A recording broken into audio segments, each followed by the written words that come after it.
Okay, in this video what we're going to do is we're going to look at a couple of examples of how to solve basic trigonometric equations. So here are the three types of equations we're going to look at. We're going to look at this very basic one, just how to solve an equation with one trig function in it. Then we're going to look at an equation that appears to be quadratic, and then we're going to look at an equation that we can use factoring. And in fact, B and C include factoring. Okay. So let's start with A. And so for A, the setup here is that we want to solve this equation for theta between 0 and 2 pi, excluding 2 pi. All right. And so the first step when you're solving an equation that has one trig function, you want to isolate the trig functions first. So we're going to solve for sine theta, and so doing that we get sine theta, subtracting the 1 dividing by 2, we get negative a half. So sine theta equals negative a half.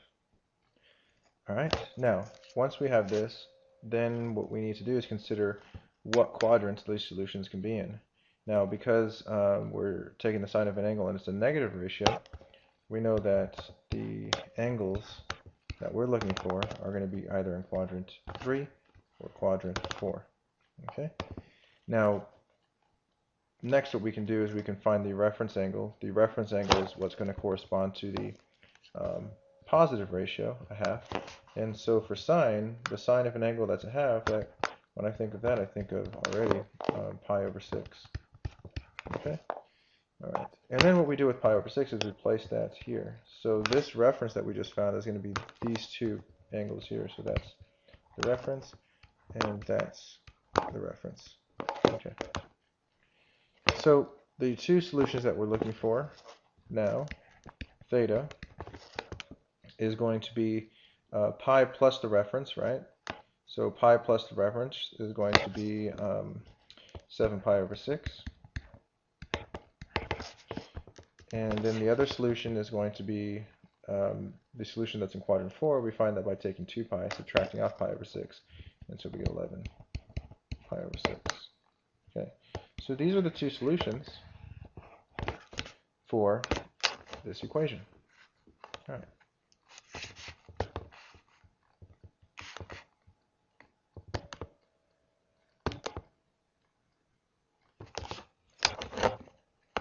Okay, now let's take a look at example B. Now example B, this one's a little bit different because this problem tells us that we want to find all solutions to the equation. Okay, so first, whenever you want to find all solutions to an equation, what you can do first is you can find all the solutions between 0 and 2 pi, and then do something to those solutions. And we'll see that what we're going to do to that in a little bit. Alright, so first here we notice that this is a quadratic trig equation. And just like when we have quadratic algebraic equations, like 2x squared plus 5x plus 2, what we're supposed to do with those is we're supposed to set them equal to 0, so good, that's equal to 0. And then we try to factor. If you can't factor, then you use the quadratic formula. Right? So hopefully in this case it'll factor, so let's try factoring. So let's see. That we're going to factor this is to reverse FOIL. And so, for example, we know that the only way that we're going to get a 2 cosine squared theta is if there's a 2 cosine theta here and a cosine theta here. Okay, and the last term is positive 2. That comes from multiplying the last two terms of these binomials.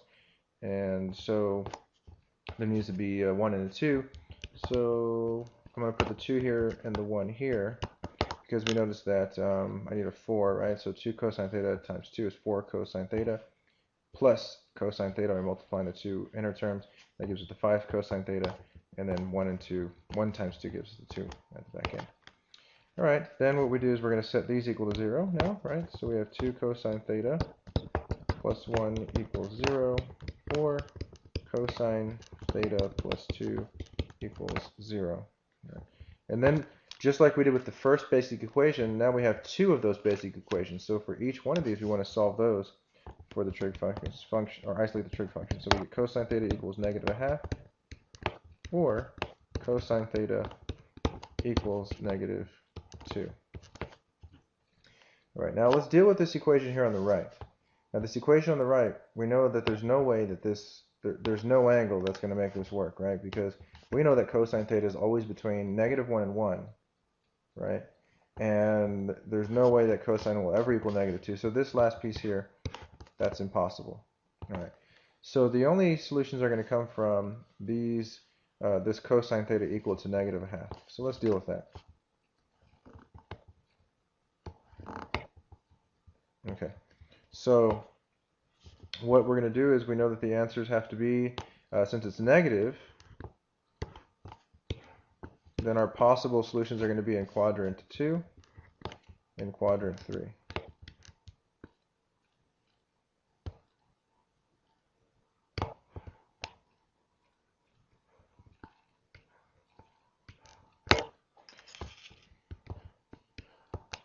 Okay.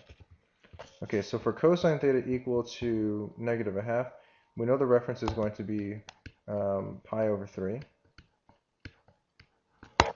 Okay, so this piece right here, that's my reference once again. And this little piece here, that's my reference. All right. Now here comes the trick. So, like I said, we wanted to find the solutions between 0 and 2 pi first. And so between 0 and 2 pi, we see that theta is going to be equal to, this first angle here is going to be 2 pi over 3. Right?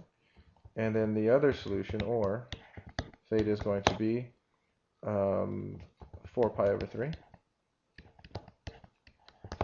Now, when we say all solutions, and let's come back to this, to the original question. It says find all solutions to the equation.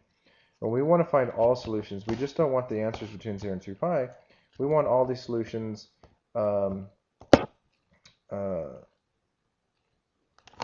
we want every angle. So not just the ones between 0 and 2 pi, but all of them.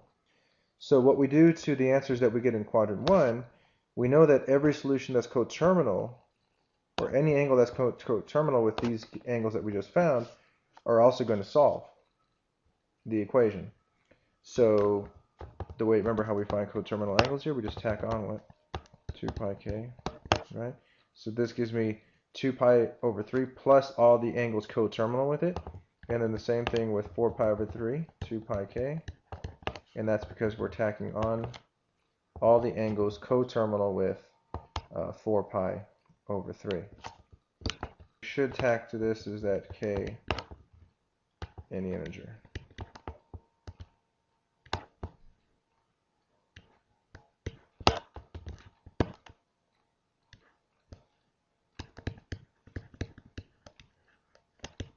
Okay.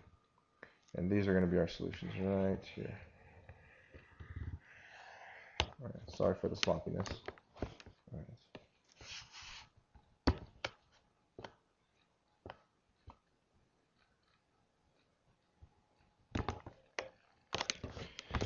Okay, so let's take a look at the last example here. Find all solutions if 0 is less than or equal to theta, which is less than 2 pi. So once again, we want to find all solutions between 0 and 2 pi, excluding 2 pi. Now, this is just another example here of treating the trig functions as if they were algebraic. And if we see here, we have a factor, we have two terms. We have cosine theta, sine theta, and we have the term -2 cos theta. But both of those two terms have a cosine in common. So what we can do with that common factor is we can actually factor that out of each one of these two terms. So if we factor out cosine theta, then we're left with sine theta minus 2 equals 0.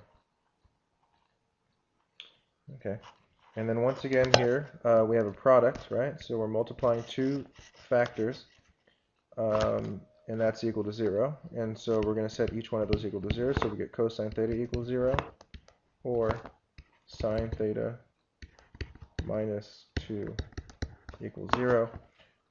Once again, this right equation here, this is going to come down to sine theta equal to 2, which we know is impossible because sine is always between -1 and 1, so that's not possible. So the only solutions to this equation are going to come from cosine theta equals 0. Now between 0 and 2 pi, when is cosine equal to 0? Well, it's 0 anytime we're on the x-axis, right? Or not necessarily the x-axis, but in terms of the unit circle, it's 0 at pi over 2 and 3 pi over 2, right? So that's theta. We're going to have theta equal to pi over 2 or 3 pi over 2. And those are the two solutions. Okay, so that's 3 examples of basic equations.